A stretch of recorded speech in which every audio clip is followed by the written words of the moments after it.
Hi, friends. Hi, friends. We're back. It's episode 121 of the Brunch and Judge.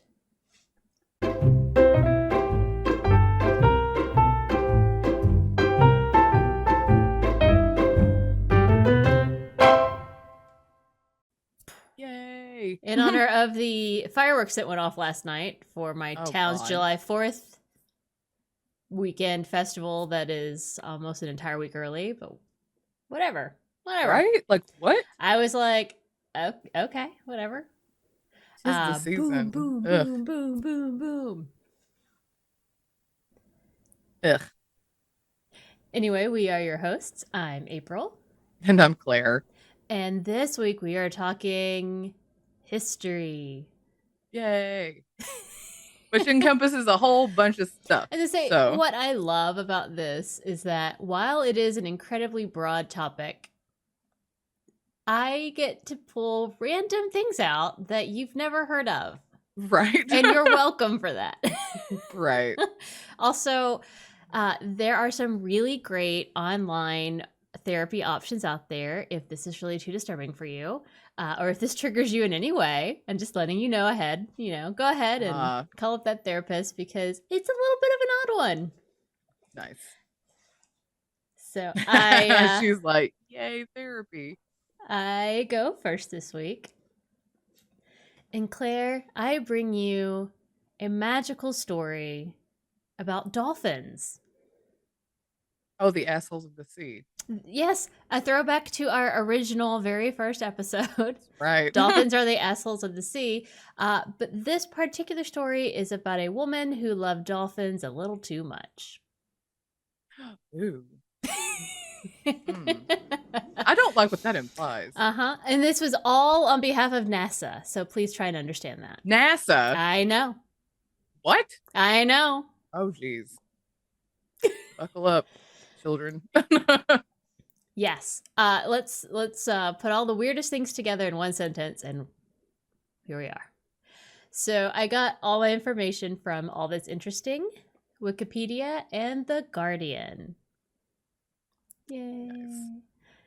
So we are going to the 1960s, a time of peace and love and hippiness and lots of pot smoking and everything. The Vietnam War. And the Vietnam War. But at this time, a neuroscientist named Dr. John Lilly and an astronomer named Frank Drake partnered in order to secure funding to do research on creating a communicative bridge between humans and dolphins. Okay. Now, why dolphins? I know, that's what I was like, okay. So what's fun is that in this particular time period, the 1960s, scientists were learning a lot more about brain and brain capabilities. And at the time, they thought that brain capabilities was determined by brain size. Okay. And dolphins have larger brains like us, although I argue we're idiots, but whatever. Right. And they had, at that point, they were capable of learning things and able to do tricks, and they could make human kind of sounds that seemed human-like. So they seemed to think this was a good place to start. Like, well, let's try communicating with this animal first. Gotcha. So in 1961, John Lilly published a book called Man and Dolphin. Very original title. Yeah. And in it, he wrote about his theory that humans and dolphins could communicate, that he thought there was a way that we could bridge that communication and be able to understand each other. Gotcha. And so it was a national bestseller. Apparently the 60s were a dull time. Especially in literature. And it really captured the public's imagination of talking dolphins. Yay. And in fact, 3 years later in 1964, Flipper, the TV show, came out. So. Oh, okay. Flipper, faster than lightning. Yes. I remember that show like in reruns at some point. I don't know if it was like Nick at Night or if it was like a early morning school day thing. Right. But Yeah, but I do remember vaguely remember mhm. some of that. Yeah.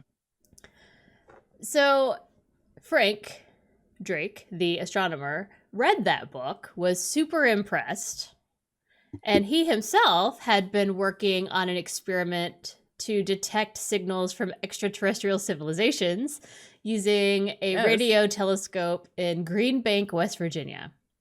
And so he's reading this book about communicating with dolphins, and he's seeing parallels to his work, which, okay, in that he wanted to understand as much as he could about challenges in communicating with other intelligent species, because that's really what he's trying to do, trying to find extraterrestrial life and communicate with it. Gotcha. Okay. So that is why NASA ends up funding this research, because you're like, what the hell? Why is NASA doing anything with dolphins? Okay. That makes a little bit more sense because I'm Mhm. like, what? NASA and dolphins. I I don't know. understand It's like, this. so there's at least that part. You're like, okay, I can follow that logic. Fine. Communicate with dolphins, communicate with aliens. It's got to be the same, right? I mean, Close enough. I would if it was like an octopus. I feel like octopi are aliens. I feel like they are the next apex predator. They're taking us all out, man. I mean, next thing you know, there's gonna be like a kraken, a legit kraken, like coming up out of the water, and just like, yeah. Right. So they secure funding from NASA, and they build a part lab, part dolphin habitat on the Caribbean island of St. Thomas. I've been there. Oh, there you Swam go. with some sea turtles. And on this island lived Margaret Howe Lovatt. Now, Margaret had always loved animals from like early childhood. I mean, like, don't we all? Right. And she specifically remembers her mom reading a story to her called Miss Kelly. And the story was about a cat who could talk and understand humans. And that story just kind of lived rent-free in her brain. Like the concept of being able to talk to animals and communicate. Like, don't we all want that? I do. Yeah. And so I mean, that's fair. I would, yeah. Yeah. I'm like, The Cat from Outer Space is one of my favorite classic Disney movies, okay? And That's a good one, yeah. It's great. It's a cat who has a magic collar so he can talk to the people. I love it. I mean, I wish that was like a real thing. I feel like we're wasting our science stuff. And like, yeah, yay for AI and all that, but until AI can help me talk to my cat and the cat talk back, I don't want that. But yeah, I'm like you. I feel like we're wasting our resources. We could be talking to cats, man. I know, right? But so imagine her joy when her brother-in-law mentions this somewhat not super secret, somewhat secret lab on the island where they are working with dolphins to try and create a bridge in communication. So the magic of the 1960s and the fact that no one gives a damn about anything, she just drives out to the lab. Oh, so it's not like... It's not super secret. It's just this place over here. Mm-hmm. You know how like most of that stuff though, it's got like super high security, right? And it's all like covert op. But obviously underground, no one gave a damn about it in the 60s. They're like, oh, cool. Yeah, okay. Create communication. Have fun. Right. But so she drives out there and meets the director of the lab. His name is Gregory Bateson. And so she was like, hey. Like, I'm just here. I heard you had some dolphins and I really like animals. And so, like, can I, like, volunteer or something? Like, I 100% think that's how this conversation went. I have no idea. It's so bizarre to me. You just drive out to this random lab and you're like... If anyone did that today, they would be escorted off their property by security. Oh, 100%. Like, who the hell are you, random person? Yeah. But so Bateson was surprised that this random person shows up and is like, can I like volunteer and help you? And so my guess is that she was cute because he takes her on a tour of the lab and lets Gotcha. her meet the dolphins. And in that tour, in their conversation, he realizes she's actually a pretty intuitive observer of animal behavior and had some good insights, or, you know, interesting insights that he decided to be like, yeah, feel free to come back anytime.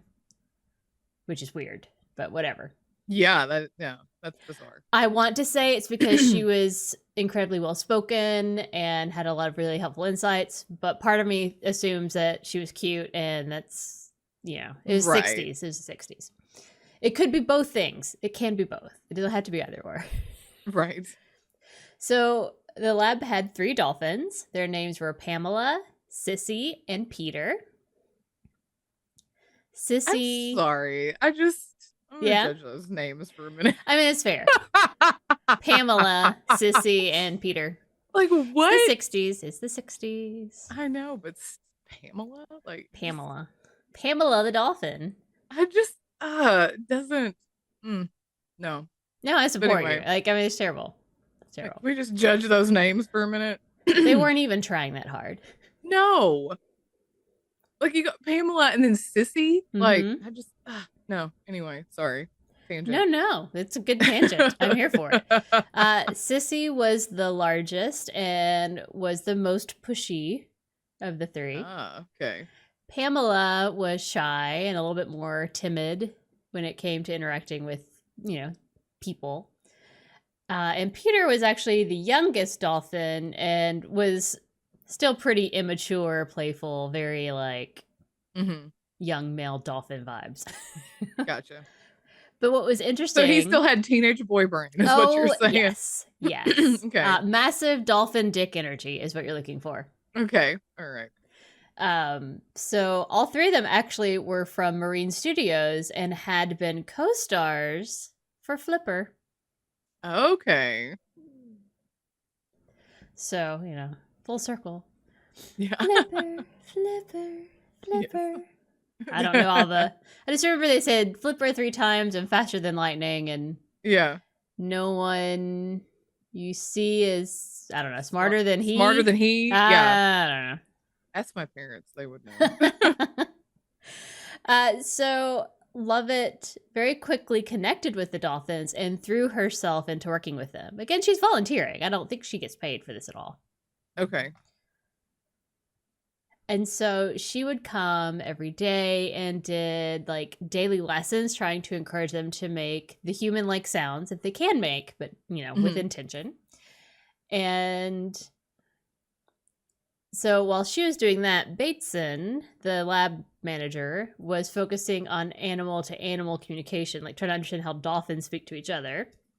While she, all on her own, a volunteer who has no anything at all.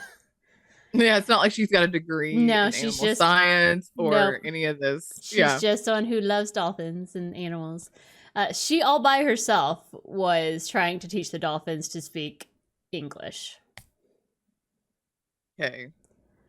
And very quickly she realized that leaving that, like having so much time that she was not with them, was impacting her success. So leaving at the end of a workday wasn't really working. So she thought, hey, maybe if she could quote unquote live with the dolphins around the clock and provide more of a nurturing mother-child kind of relationship with them, it would be more successful.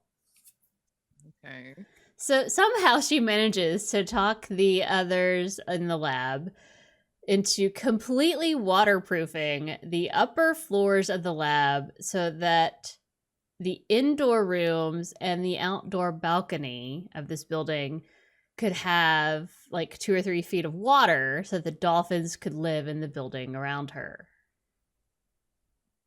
What? And so she chose just one dolphin to work with in that situation. And she chose Peter, of course. I mean, she had reasons, but they're not particularly useful. How that she had reasons. So I'm sure she had reasons for everything. And oh no, you froze again. There you go. Doesn't mean they're good. So she chose Peter, and she attempted to live kind of in isolation with him for 6 days a week. She would sleep on like a makeshift bed on the elevator platform in the middle of the room.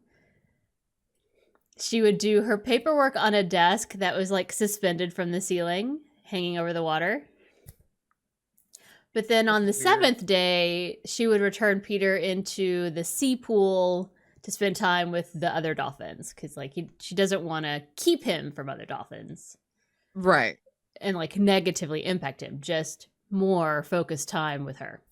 And so she was pretty successful. She encouraged Peter to greet her by saying, "Hello, Margaret."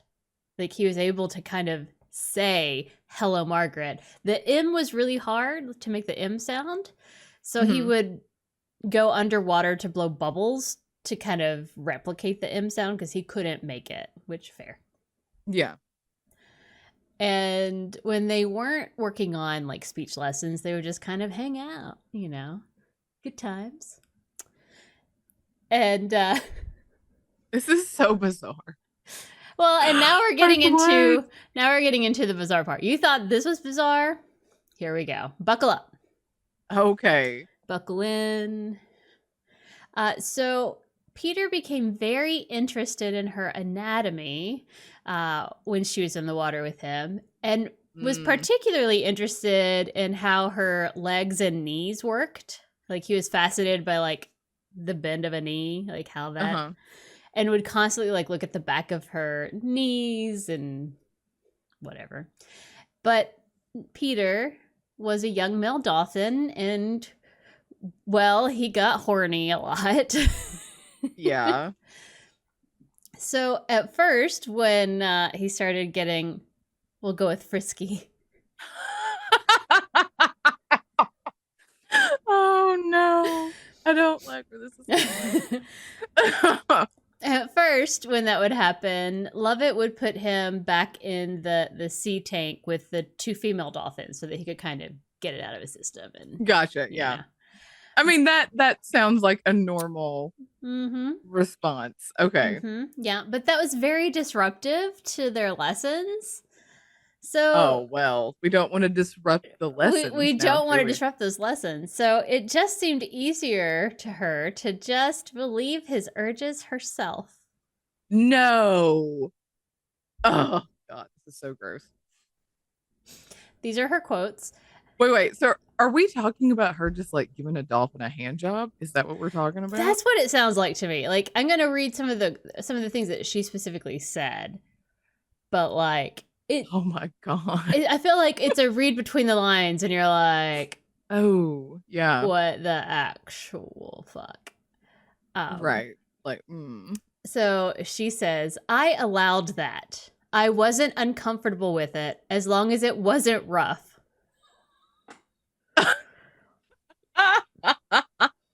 It would just become part of what was going on. Like an itch. Just get rid of it, scratch it, and move on."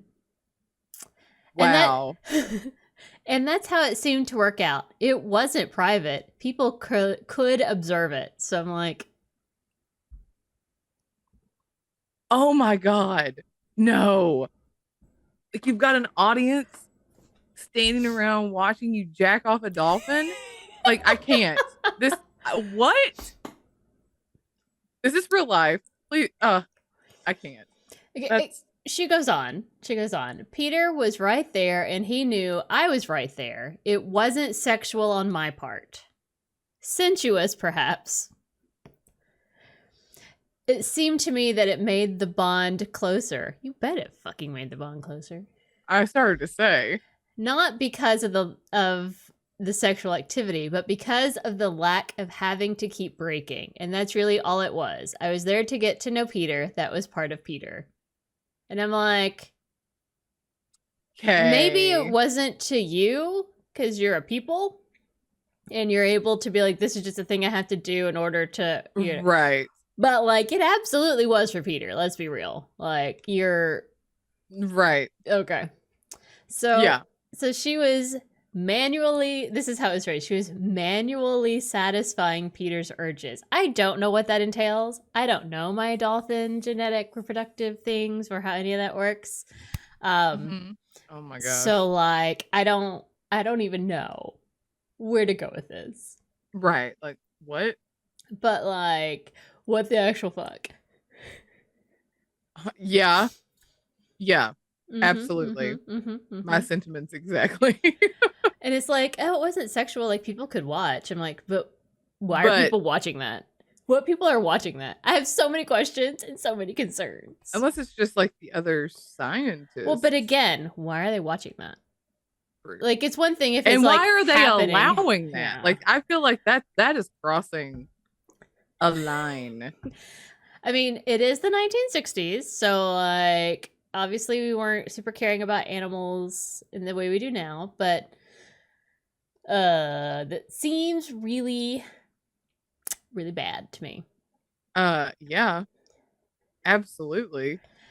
Now, what is unfortunate is that for her and for this lab, that wasn't part of what they were doing. Like that was just a thing that was happening in order for their study, their work to progress. Like that's Right. not the focus, it's not the highlight. They learned a lot of things and what was going on there. But Right. this is of course what Yeah. everybody latches onto because everybody's like, what the fuck are you doing with that dolphin? Yeah. Like, no, this is not, no.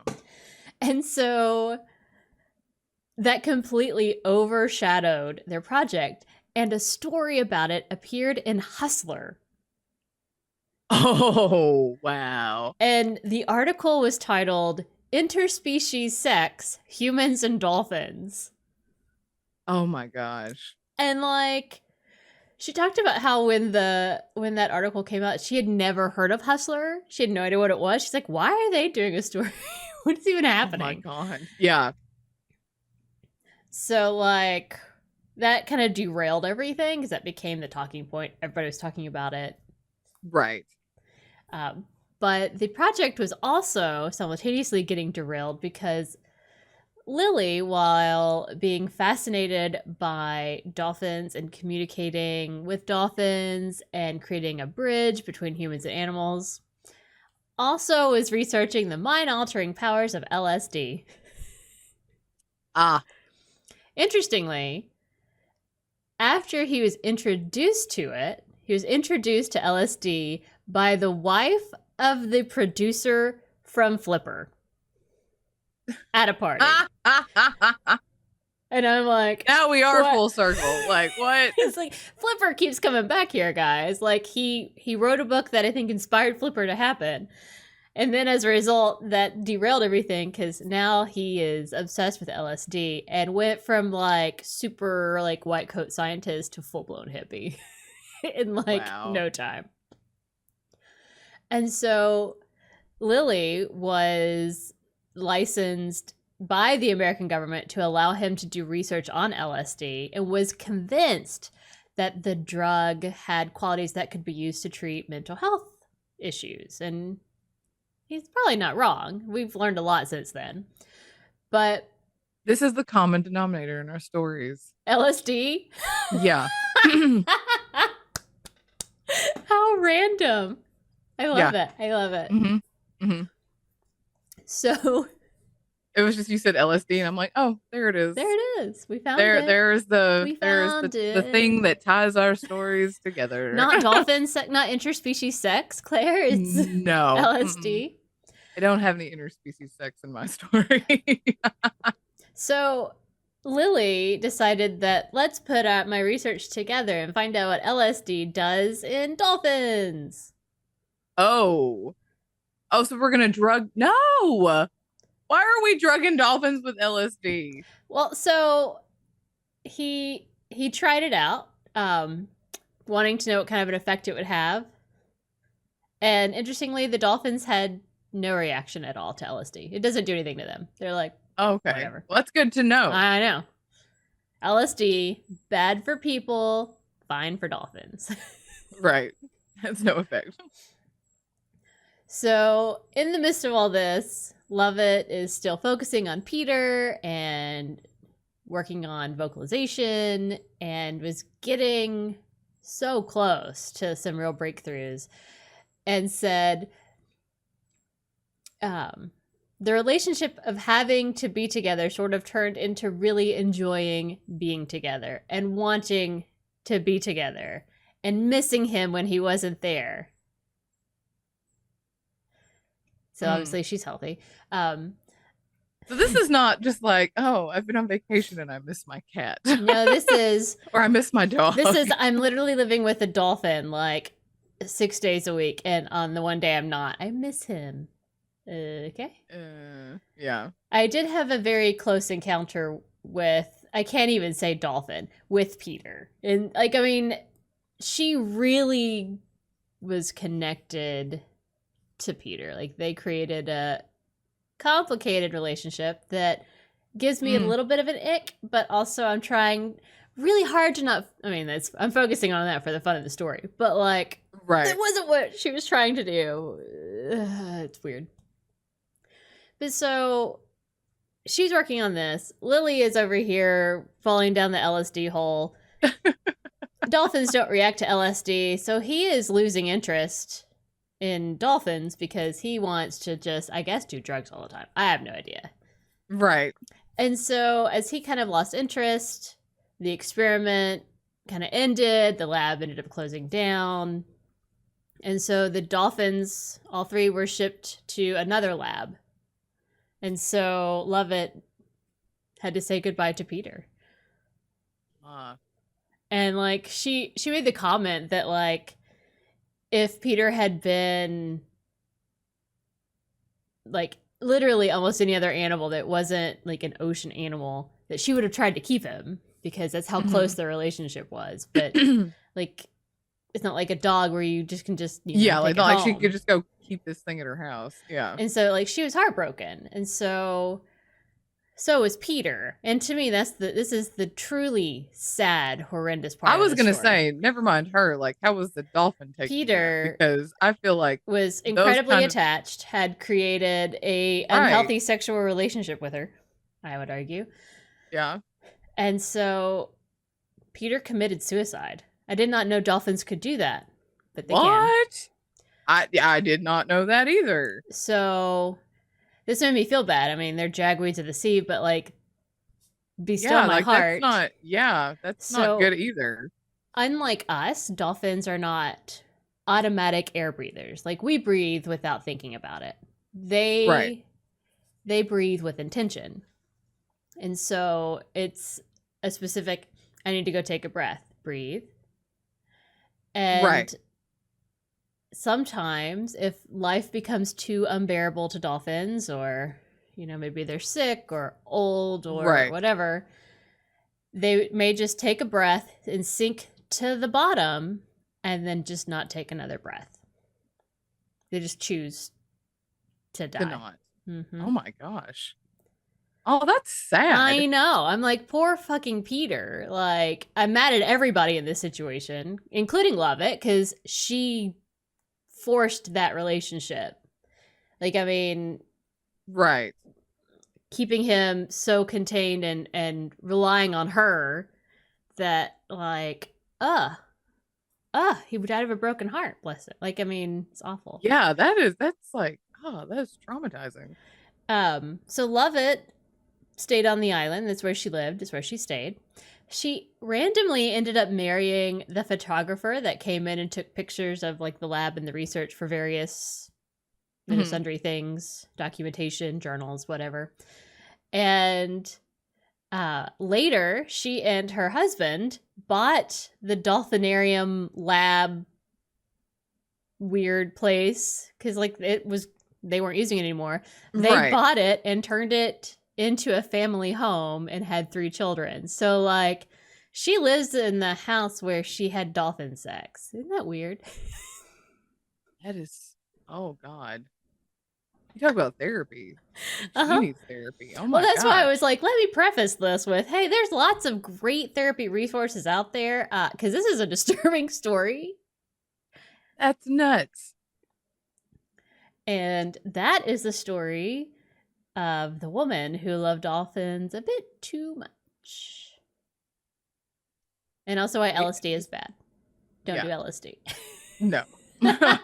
No, don't, please. Wow. Okay, that was not. Oh my God.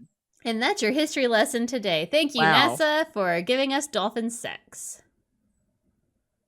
With humans. Mm-hmm. Sorta. Complicated. Oh, that's so weird. Isn't it, though? Oh, gosh. Wow. Well, thank you for that. Yes, now you get to That's let that sit live in your brain. rent-free in my head for a while. It sure is. Never gonna look at dolphins the same. No. Never again. Wow. Yeah. Cool. Awesome. Thanks for that. Anytime. Well, I guess it's my turn. Yes. What story have you brought us, Claire, for history? I'm going to be talking about a dancing plague that happened in 1518. I have been holding on to that for a story at some generic time in the future. I've never done any notes or anything, but like I always see the blurb like in random things I search. I'm like, what the fuck is happening? Right. My sources are Wikipedia, history, BBC, and bigthink.com. Ooh.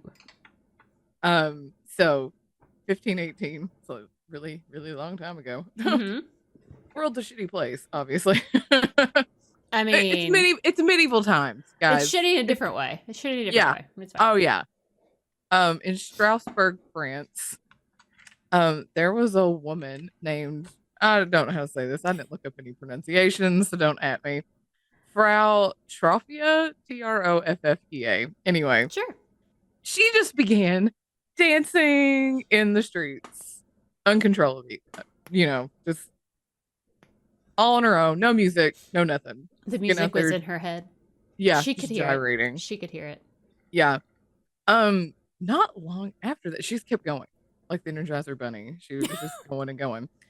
Soon after, like others joined in, and it was like they too just started dancing. Still no music, just people having to dance.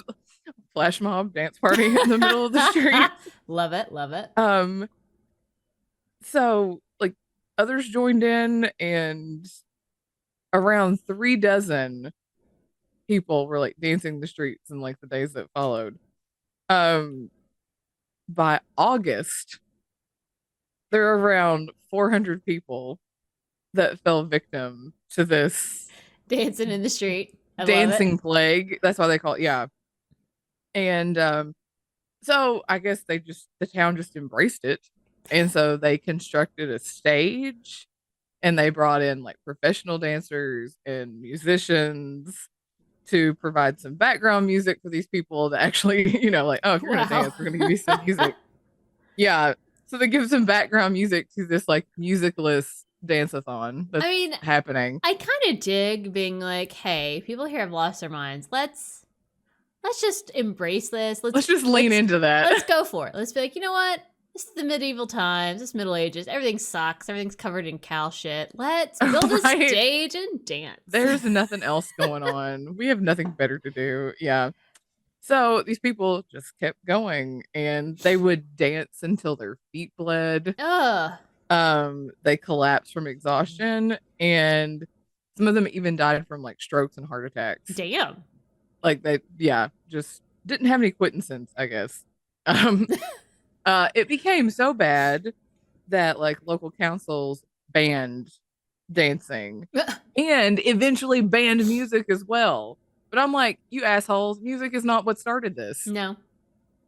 Like there was no music to start this. No. Like whatever. This isn't the only instance of a dancing plague. Really? There were like multiple dancing plagues. Other such plagues were recorded like in Germany and other parts of France and in other parts of the Holy Roman Empire. So it was like you've got, I think, what was it, in 13 something? I put it toward the end of my notes because I found it later. 1374, villagers along the Rhine suffered from a dancing mania, and in 1237, a group of children in Germany danced from Erfurt to Arnstadt, and that's a distance of 12 miles. Okay. I mean, like, I So get it. They don't have any video games, Claire. What else are they gonna they do all day? I mean, they don't. got sticks and But when they got to rocks. Arnstadt, they like collapsed from They were like, exhaustion because and 12 we're done. miles. And I don't know why, but when I was reading that, it brought to me the mental image of like the Pied Piper of Hamlet leading the children out of the city. Like that's what that was my mental like mass exodus of kids. Like that's what I was Yeah, absolutely. I mean, it makes envisioning. sense to me. Yeah. In 11th century, there was also an I don't some of these names. Kolbeck? I don't know. Again, don't at me. It was in Saxony. Had people dancing, and they were believing it was some sort of divine judgment. Ooh. Okay. Yeah, So wait. I need to focus on that for a moment. So God gets mad about something and decides that his punishment is not gonna be like Sodom and Gomorrah wiped you off the face of the planet. right. It's not gonna be plagues. It's gonna be like of locusts or frogs or whatever. It's Right, like, right. and you shall dance. Yes. And it also Dance, reminds monkey, me dance. because you never watched Buffy the Vampire Slayer, did Mm-mm. you? There was an episode where one of the little group people accidentally calls on this demon. Of dance, the demon of Yeah, dance. but also when you're dancing, it's like singing and dancing, like your life turns into like a Broadway musical, Oh. but you sing the truth. And so like Oh. all Okay. these characters were, and it was the musical episode of Buffy. Like they wrote their own music for it. It's all original, whatever. But that's what they would like sing these songs, and the songs would be like, "This is how I really feel about this situation." And so that was the whole point, is they had brought Buffy back from the dead, and at the end of that episode, she winds up singing about how like you should have left me, like I was in a better place, and you brought me back to this hellhole. Like that was basically, yeah. and then by the end, it was like, and that was like a lot of people, they would start dancing and they would catch on fire and spontaneously combust. That's also what this reminds me of, is that episode of Buffy the Vampire Slayer, like dancing, like just turning into one big musical. But anyway, I digress. But also in the 15th century in Italy, a woman was bitten by a tarantula, and the venom of the tarantula caused her to dance erratically. And Okay. so some believe that the only way to cure it was to like embrace it, shake and shimmy and dance and have the right kind of music. And that was like an acceptable remedy for scholars like back Dance then. party. You're right. Yeah. It's like, oh, you've been bitten by the dance demon, by the dancing bug. You just gotta dance. Gotta dance. I mean, it's better than like bloodletting or having like a lobotomy or being burned at the stake for witchcraft. So like, fair. I mean, okay, I'm here for it. Just gotta dance it off. Right. So during this time, many believed that, like I said, all of this was due to some kind of judgment from on high, or they thought it was some kind of demonic possession, which, I mean, that feels accurate. That feels accurate. Or it was just overheated blood, like if that's a thing. Because your blood is too hot. Exactly. Hot blooded, check it and see. Sorry. So, and this plague of dancing lasted from July to September. This particular one in 1518. Towards the end, the dancers were finally just sent to a mountain to pray for absolution. Sent to a mountain to pray? Yeah, they would to this guy, and it was like a punishment from Saint Vitus, I don't know how you say that. And so they would take them to this mountain where the Saint Vitus temple was, and they would make them wear like red shoes. They sprinkled them with holy water. Yeah, this is very like Handmaid's Tale right here. I mean, okay, all right. Yeah. And they had crosses they would paint on their shoes, like on the tops and the bottoms. And they made them calm down the dancing feet. And they would make them hold crosses. and recite Latin incantations to try to like get the dancing out of their system. That's And then it hilarious. eventually just calmed down. And then it's like, and what was that? Like for 2 months, 3 months, we danced until we dropped, and then like, what the hell? Can you You imagine know? just being like, I'm done now, and just kind of walking on back to your life? Right, right. Weird. Like, It's okay, I'm wild. done dancing. I'm gonna just go home now. It's like, And it was hey, just like thanks for it's painting crosses on my shoes. I'm all better. right, making me say a bunch of Latin phrases. It's fine now, you know. Veni So vidi vici. I know, right? Like what are we saying? You know, power of Christ compels you or whatever. I don't know. Mm-hmm. So it just ended. So a lot of people today, a lot of scientists, there's a couple of things that they think caused it. One of it was some type of food poisoning from the ergot fungi. I mean, okay, but like, how much food poisoning leads to that kind of movement? I mean, like, I'm here for Well, hallucinations, I'm here for like right, illness, but like, I just, okay. right. Okay. So there's this fungi, ergot, and it's the kind that grows in grains Mm-hmm. that you bake bread with, like rye and stuff like that. Um, ergot has eritamine. I don't know if I said that right. Anyway, it's like the main component in main psychotic component of the fungus and is basically the source of LSD. Woo! Everybody was tripping. Yeah. So, same fungus was accused of like causing the Salem witch trials Right, right. with when they all like lost their minds and were like, oh, I saw Goody whoever with the devil. Mm-hmm. You know, that kind of Apparently, thing. they were dancing. They were Yeah, dancing with the devil. right. So that's one way that they thought that that happened was being poisoned by this fungus that gets in your bread. Some scientists refute that theory because they think it's highly unlikely that that many people were poisoned that wouldn't be able to dance for days on end like that Right. because that kind of thing restricts your blood flow to your extremities. So it's just like you would lose control. Like you would eventually not, you wouldn't be able to do it as long as they were doing it. And Right, right. you would like pass out before, I guess. You would just like completely collapse before.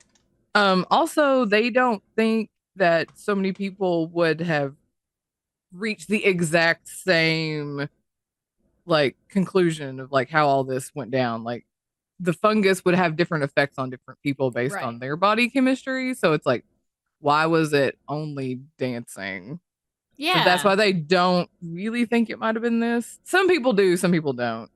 Um, and another rebuttal is that almost every occurrence happened along the Rhine and the Moselle rivers. And but Ooh, something's in yeah, the but water. yeah, so the only common denominator were the rivers. That all these places where it happened were like different climates, different crops. So they think that that's not the ones who are like, no, it's not the food poisoning, it's not this fungus. It's not. There's not enough there to connect. It was just the rivers, and I know I immediately thought the same thing. I was like, ooh, there's something in the There's water, something in the water. right? So, a more likely solution, not solution, but reason for this happening is stress induced mass hysteria or psychosis. Mm-hmm. Because some believe it's most likely caused due to the stress that all the people were experiencing during this time. I mean, that Mm-hmm. you just kind of came off the Black Plague. Um, it was riddled with starvation and disease. You had, you know, bad harvest. You Mm-hmm. had political instability. You had other diseases like syphilis was just kind of coming into play at that time. You Mm-hmm. know, everybody's whores back then, but whatever, especially the men probably. But I mean, you had all this other, like I said, the Black Plague wasn't that long before this. So it's just life was super shitty Mm-hmm. and it just stressed him out. And also, the people back in medieval times were extremely superstitious. Mm-hmm. So that's being, having all being that superstition in your head, like that's not gonna help your cause either. No, Paranoia, no. all that stuff. So the stress and psychosis could have come from, um, or it was caused by something called chorea, Chorea, and it comes from the Okay. Greek, I think, kind of like chorea, so which means to dance. So chorea is an abnormal movement disorder, and it causes like random and unintentional movements throughout your body to make you look like you're dancing. And it's also like the base of choreography. Oh, wow. Yeah. Yeah. Which I'm just like, Huh. what? Yeah. So they think that this chorea that your body can go through caused by the stress and basically they had bad mental health stuff back then, and that's what I can relate. I can relate. I can relate. you just want to, yeah. I bet they also were like, what the fuck is this timeline? Right. Yeah. They're like, what is, I don't Why? like this It's timeline. like, This can we is, pick a different timeline? yeah. I don't want to be in this timeline with Black Plague. No, thank No, you. this one This is sucks. no And good. also the whole burning for witchcraft thing. Can we just not do these Yeah. things right now? Right. Mm.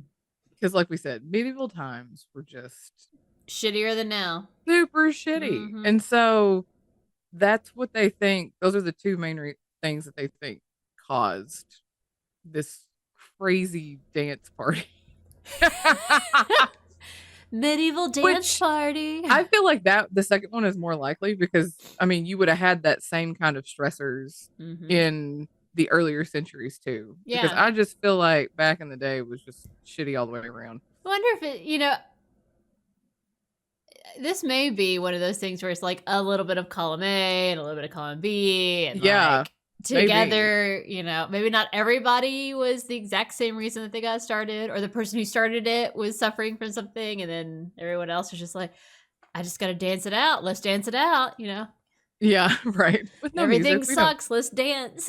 Yeah, let's dance. Because it's like, let's see, today I could starve. I could have to do chores or clean muck or horrible things or be treated like crap, or I can go out into the streets with the other people and just dance. So Right, and just pretend like I'm like dance. just to get I'm out of dancing. my work. Yeah, Mm-hmm. I just want to imagine like what it would be like if people just lose their minds and just go out and start dancing with no music. Just We should try it and see what happens. people would be like, what the hell is happening? Yeah. Um. However, this thing has like more modern root. Uh, whatever's I can't think of words. It inspired the 2022 album that Florence and the Machine put out called Dance Fever. Oh, Yeah, okay. and there is a song on there called Choromania Oh, that they wrote about this dancing plague, and it says stuff like I'm dancing in the street, and then at the end it's like I'm gonna dance till I die. apparently. I mean, it's just like you go and you read the lyrics, and you're like, oh, I absolutely see how this, yeah, why you came up with this. And apparently, Florence Welch, who's the lead singer for Florence and the Machine, became kind of I don't know if obsessed is the right word, interested in this particular thing in history It's hard about not to this be because you're like, dancing a bunch of plague. people just started dancing until like they died or their feet bled or the power Right. of Christ compelled them to stop. I don't know. Right. And that's one thing I'm just like, I laugh at thinking like, oh, we're going to send them to this mountain temple and that will cure them. Yeah. But here, like, her lyrics are, and I'm freaking out in the middle of the street with the complete conviction of someone who's never had anything actually really bad happen to them. But I'm committed now to the feeling. I don't know how to start it. I don't know how to stop it. Suddenly I'm dancing to imaginary music. Wow. Yeah. And then at the Cool. end, yeah. And then toward the end, it's something's coming. I'm so out of breath. I just keep spinning and I dance myself to death. And it says that like over and over and over toward the end. But yeah, I was like, I'm gonna have to go like listen to this. I didn't get a chance to listen to Mm-hmm. it before, but I have to go listen to it. But I did look up the lyrics because I was like, I'm interested to see. And I'm like, oh, Yeah. this is like straight out of like, yeah, How fun. I know. I guess I don't really think about anyone being inspired by random history, like random history, and putting that Right. in your song in Right, 2022 or whatever. right. Like, oh, this happened in 1518, but I'm gonna write an album and call it Dance Fever. And Mhm. it's like, what? But anyway, so that's the dancing plague of 1518. And That, actually there were others too, but that was like that's probably I guess amazing. the Yeah, that was most the well big known. one or whatever. Yeah.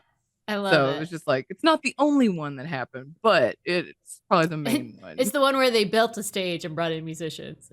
Yeah, right. Which Because this one woman started dancing and everybody else just, I guess they were like, I'm stressed too. I'm going to go dance. it's like, you're right. This sucks. Let's just dance.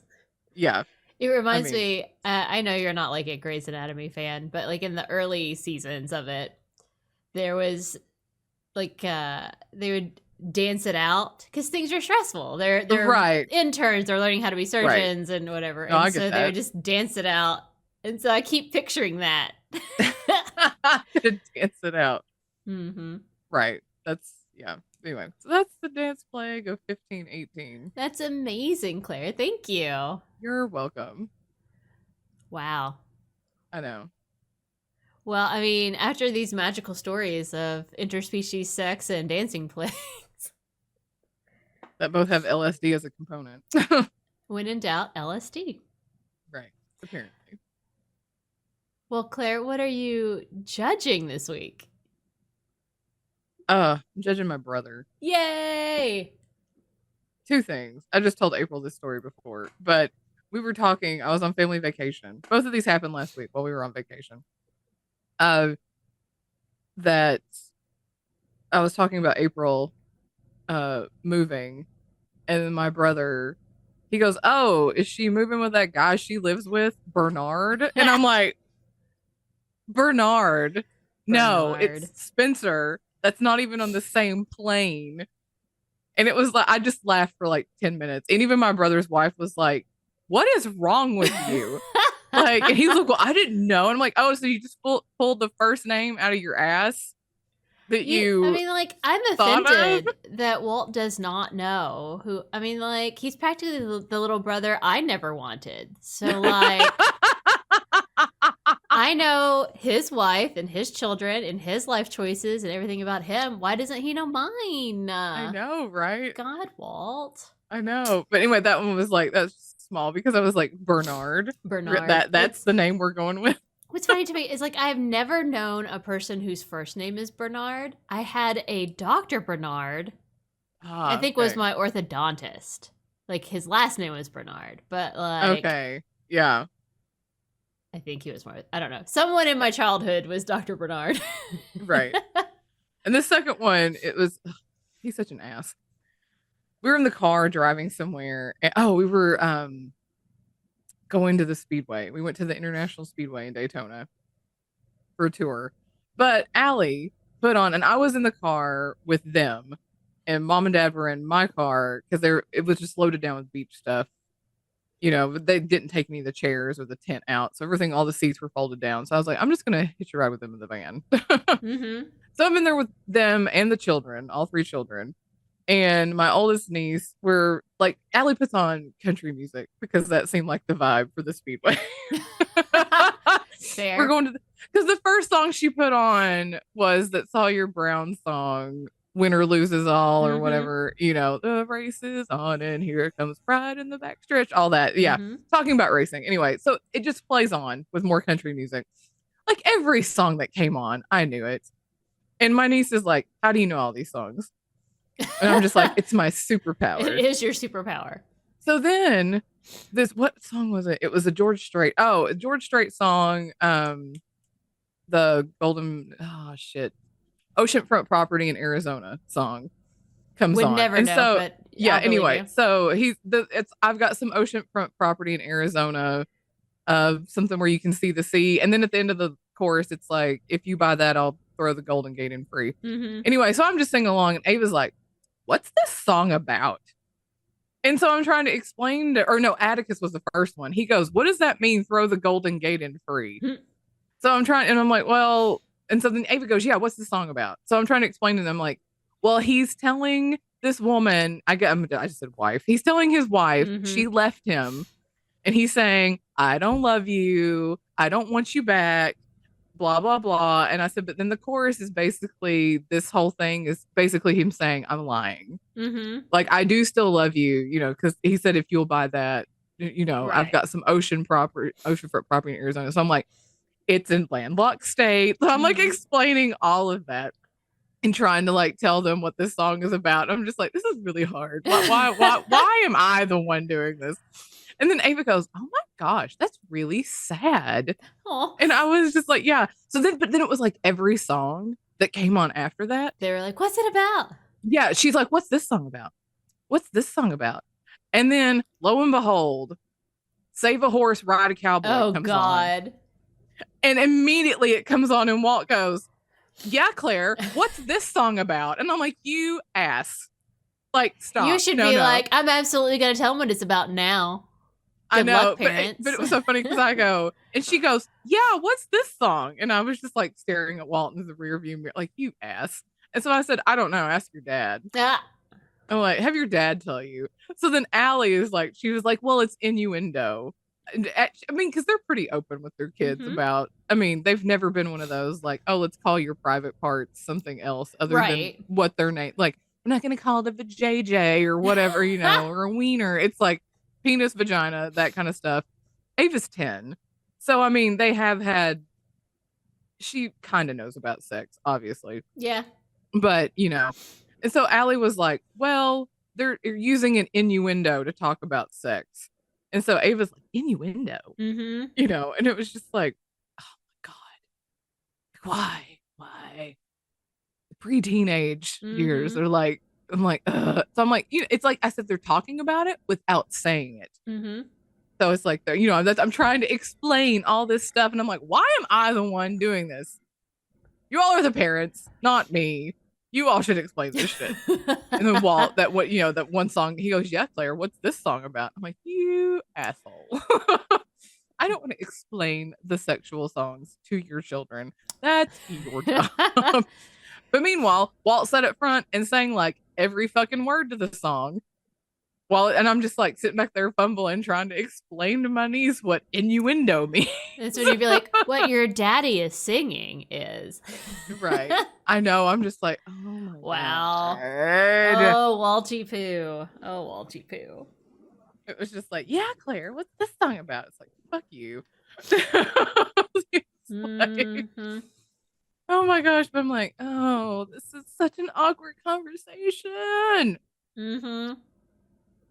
Yeah, I'm very Trying to, grateful that all of my niece nephews are adults. Really, they're fine. I don't. right. I There's mean, no like.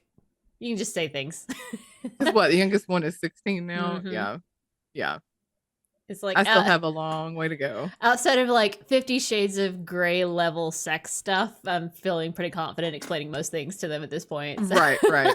Because like it's the delicate balance. Because I'm like, what have they talked to them about, and Mm-hmm. what have they not talked to them about? So it's like I don't want to be like, yeah, yeah, it's a sex position, you know. Like, do I say that? You I know, think you should be like, okay, so there are many different positions that you can do for sex, and you should try different ones when you're old enough because you never know what's going to feel the best for you. Like, I mean, you should totally have that total no, conversation and be like, I I'm going to know. Dr. Ruth you right now. Yeah. Oh my, oh, Dr. Ruth. Oh God.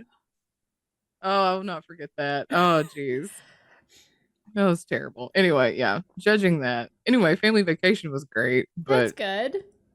yeah, but other than that, it was just the children. Just, oh, and she's also, it's just funny. Ava's obsessed with Lord of the Rings, Oh, nice. and she's got such a crush on Legolas. It's so funny. And I'm like, Uh, you and every other girl from yeah. 2001. Yeah. But it was so funny because I was telling him like this because we watched part of The Hobbit Okay. of when we were there, and then apparently Ava has watched Lord of the Rings so much that she quotes it before they say it, and I'm just like, how many times have you seen this movie? Yeah, I think I've You watched know, them all like twice, and that's enough. But you do yeah, you. You do you. right. But she loves it, Mm-hmm. loves it anyway. But I'm telling that, you know, I was like, well, The Hobbit actually came out after Lord of the Rings, even though it's supposed to take place before. I said they made the Lord of the Rings first, and I told them, I said I was in high school when this came out, and you should have seen her face.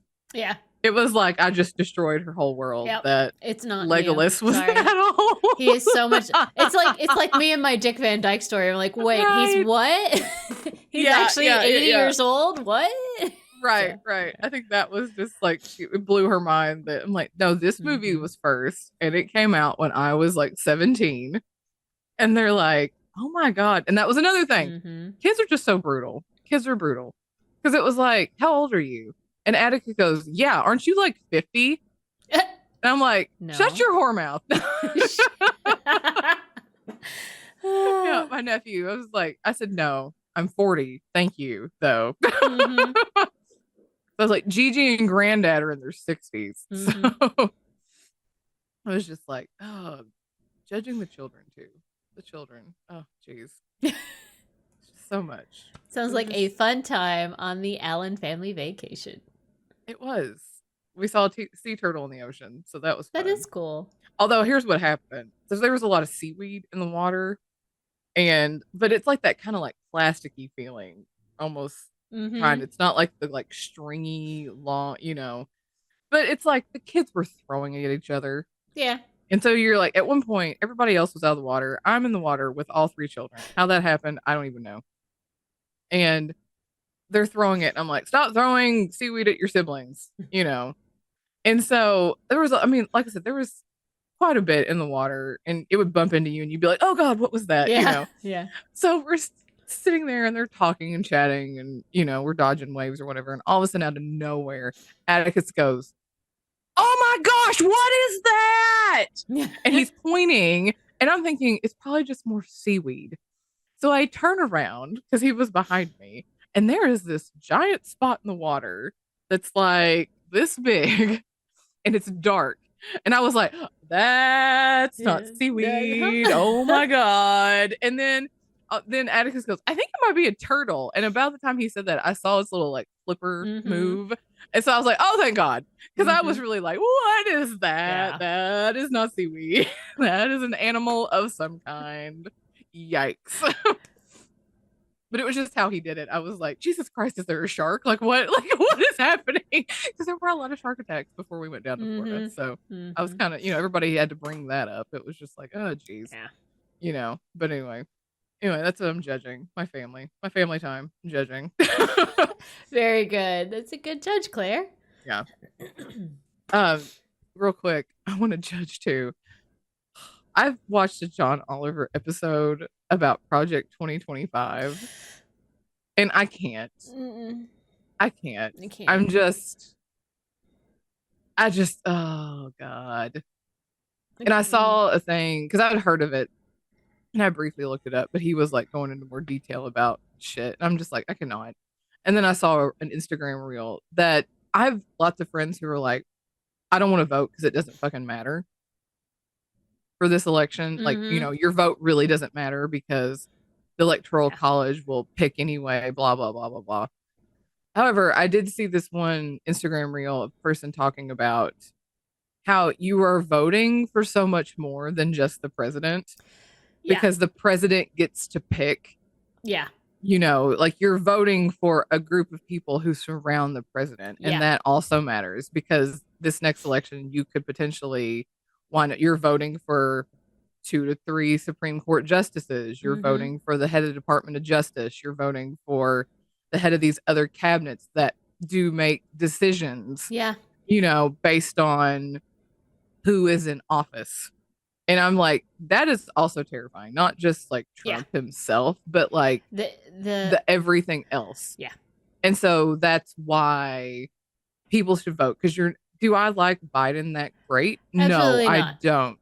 He is tolerable. Like it's fine. He's not inherently bad. He's just old and slow and not his prime. Is literally fine.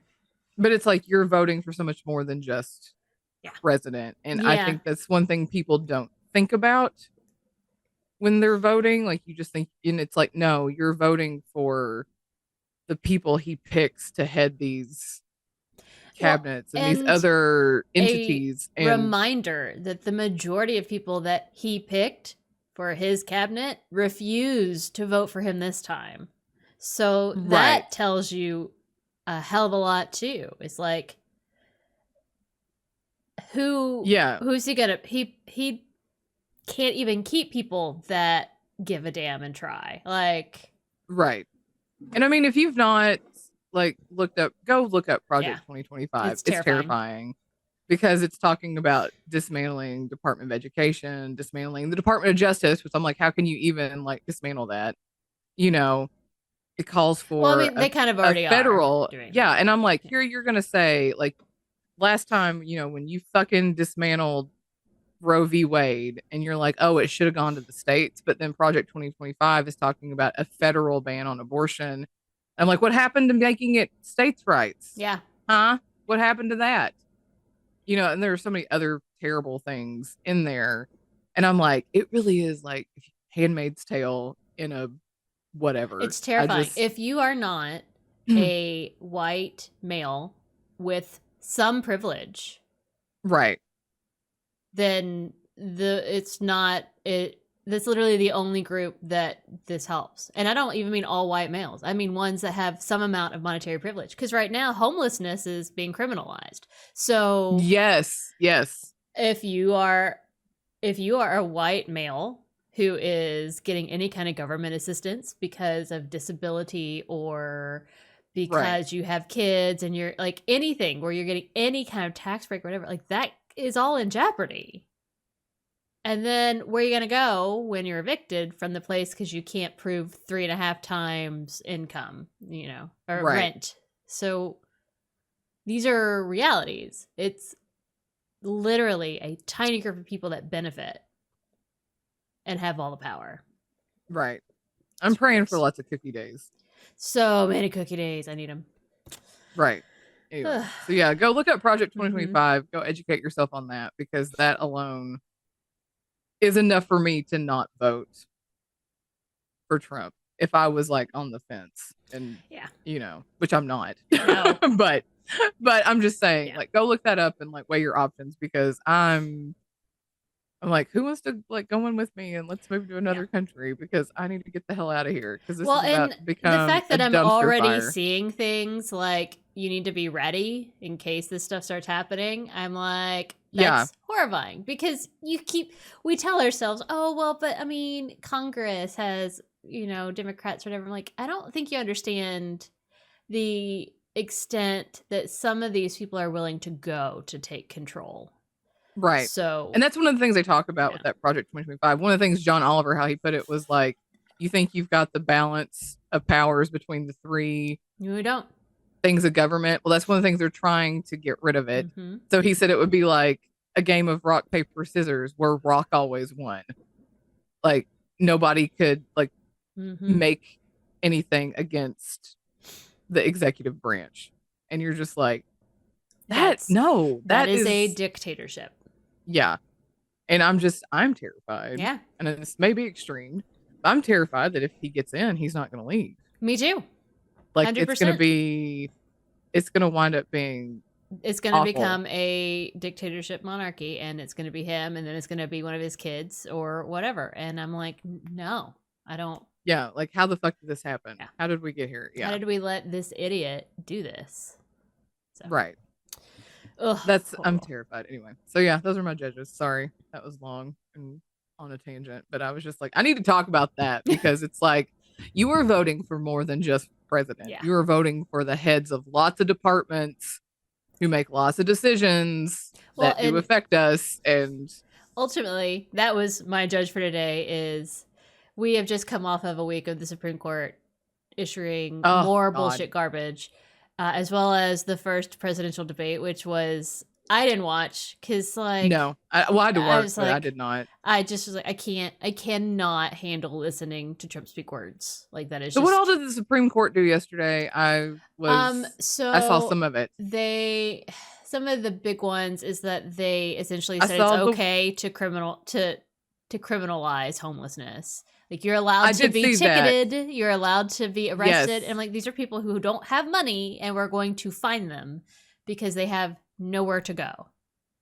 Because it was we like don't provide anything. Yeah, cities could we like essentially prosecute people for sleeping outside, and I'm like, what the hell? We have allowed the housing situation to get to a point where only some people can have housing, and the people who own it can charge astronomical for shitty things and require obscene hoops to jump through to prove that you can afford it. So Right. like in my lifetime, we have gone from, hey, this is the rent, you sign it, blah blah blah, to you have to provide all this proof of income that you can afford 3 times the rent all on your own. And you're like, excuse me, what? No one can afford 3 times rent in any city. Like that's Right. it's that if you could afford that, you'd already be buying the house. Do you understand? Like you wouldn't be doing this. So like what the hell? So they did that. They overturned the Chevron precedent, which is going to be a fucking nightmare, because what it did is when Congress makes laws, they don't make very specific laws for things that they don't know shit about. They basically leave it up to the agency to interpret what the law is down to the specifics. Like it doesn't go down to you can only have this very specific ratio of like bad stuff that you're releasing out into the atmosphere versus whatever. It's and it's that the agency kind of drills it down. Well, they've gotten rid of that and saying agencies don't get to have that kind of say. The law has to say it to begin with, which means it's going to be a giant fuckfest because, as we know, our Congress is shitty and can't agree on anything. So, and they don't even read shit to begin with. They certainly can't drill down to what experts need to be deciding and not just some random guy making laws. So, like, it's bad. It's really, really bad. So it's going to really impact like the Environmental Protection Agency. Right. It basically is going to let, again, business as an industry destroy us, pollute as much as they want. Like, I mean, there are some real big long-term concerns there that's like, fuck us all. So those are two of the big ones that came out. Oh, and then there was the one about the bribe, which basically is now we can basically just keep bribing our officials in order to give us whatever we want. They're allowed to take that's so gross. Gifts and things for, making sure that industries are having what they want happening. So it's all really bad. Cringy. There's nothing good that came out. And then there was, what was the other one? Somebody sent me. It was like, where was it? It was, Supreme Court throws out obstruction charges against hundreds of Capitol rioters. Oh, right. So that one I don't know a whole lot about. They were arguing that something that was being construed as obstruction was not necessarily. I don't know. Obviously, I hate it because I think most of those people need to go to jail. But for me, I don't have a problem with someone having been there on January 6th. You can be at a thing and not be part of breaking into the Capitol and doing damage or whatever. Right. And so I'm uncertain what they were saying, where that line was. Because I'm like, the line to me is you kept pushing through and you broke through barricades and you went into a place that you're not allowed to be and we're going to try and kill people. Yeah, you need to go to jail for that. You existed in that space because you're an idiot and you don't understand critical thinking skills and you thought you were like just whatever. Fine. But yeah, that's how I feel about rioting in general, is like you can be at a place, but if they're going into the crazy, like vandalize whatever, and you're not, I don't think you should be punished for that. Yeah. But I have no idea. So that one I can't truly speak to because I didn't look into that one. But I don't want anything to help Trump. Ultimately, I need him to go down for treason or something, which will never happen, but no, it's exhausting. No, but yeah, so I mean, not. that was my judge because I'm exhausted and it's right. Oh God. And then, the debate was a train wreck, but again, I don't know who they're debating for. I'm not sure who is undecided. Like, to me, it's either you vote for Biden because you remember how terrible it was with Trump, and you know that he's incompetent, and you know that he will incite and do horrible things, and you vote for Biden just because you can't. No one can vote for him, and you are excited that the next election we have someone else. I mean, it's like basically a stopgap to just not continue to sink into misery and crap. It's like, or you're brainwashed and you think that Trump is the Messiah and you vote for him. Like, that's literally, I don't understand the concept of people who haven't decided. That can't exist. I can't fathom how someone is like, gosh, I don't know who I'm going to vote for. Either you're brainwashed or you want the United States to continue to exist and be able to vote for whoever you want in 4 more years. It's literally where we are. Instead of being trapped in whatever dictatorship that he will create. Bleh. I hate it. I hate this timeline. I don't want to be here anymore. No, God, no. Anyway, on that fun note. Yeah. It must be tarot time with April. Spooky. So, oh no, it turned itself off. Oh no. It's probably because I unplugged the thing.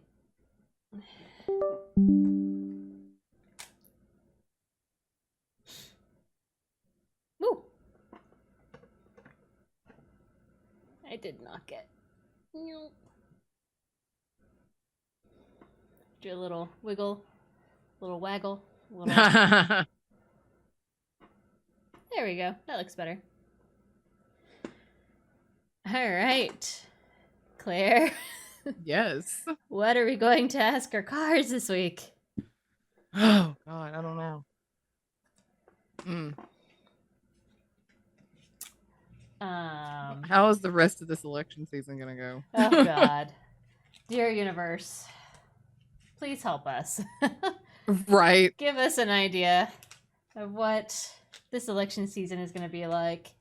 And one of the things I'm very grateful for is that we live in a streaming world so that I don't have to watch ads anymore. Like, I don't have to see stupid political ads because... Yeah.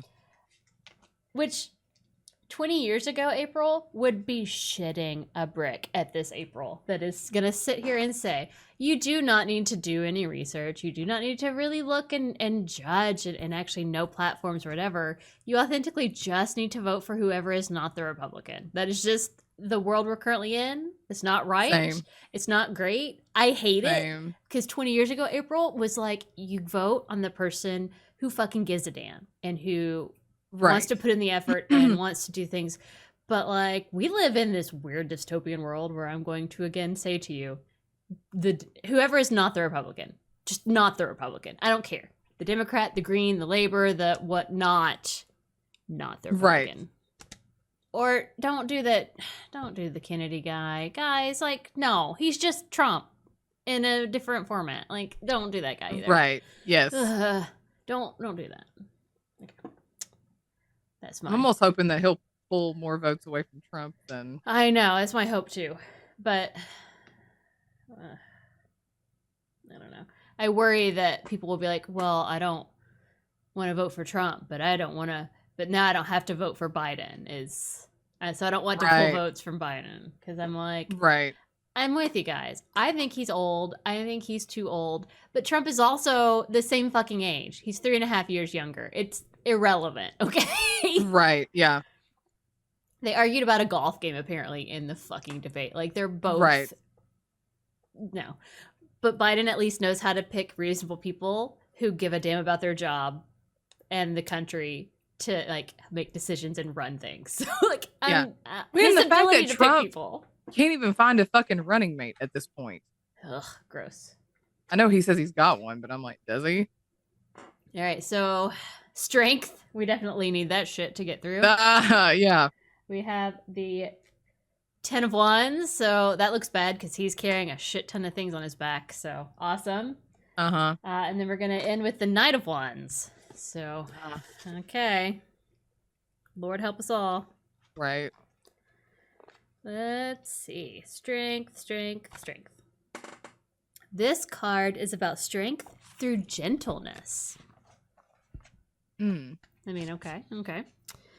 Let's see. She reminds us of a mother who has nearly lost her temper with her children.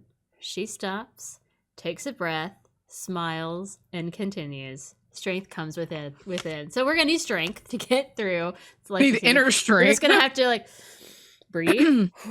Okay. Yep. And keep going. Let's see. The strength card is about persistence and composure. I see this come up often in readings where the client will need to use really good manners. Really put people at ease in order to move things along. It's about squaring your shoulders and doing your best. So yeah, that feels pretty fucking on point, doesn't it? Right. That's how I feel already, so okay. All right, then we're gonna have the 10 of Wands.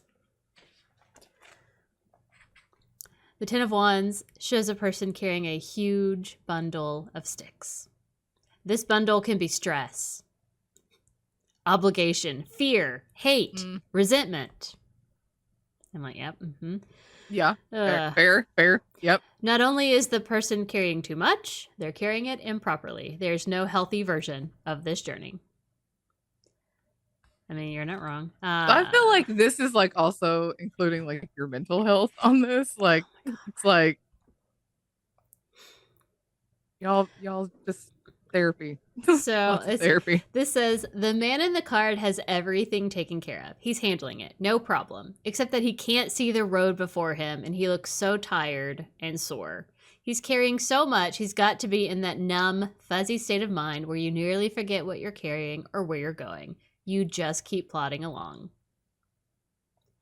You know what? This feels like me, like leaving the theater. Uh-huh. Now that my tenure as president is coming to an end, like I feel like that's where I was at. It's like no doubt. That card was me. So like we need our inner strength. It's heavy. It's gonna be exhausting, which we already knew. So you're gonna need the inner strength. We're gonna need our inner strength to get through this. Yeah. Our Knight of Wands. I love this guy. Everyone loves this guy. He's confident, he has some swagger, and is ebullient. He's constantly on the go and always seems to have time for everyone. He's kind, compassionate, and engaging. This card is about being bulletproof. The best time for people to attack us is when we don't like ourselves. The Knight of Wands loves himself, and the only part of him that is exposed is his face. It's a small bit of vulnerability in an otherwise resilient person. He's also traditionally handsome and a wee bit vain, but whatever. This card speaks to confidence and growth. It's about moving forward, even if you're unsure of the outcome. Charming, confident, and daring. A fierce friend and passionate, even when that passion can get him in trouble. He's strong and smart and makes things happen. So. Yeah. Okay.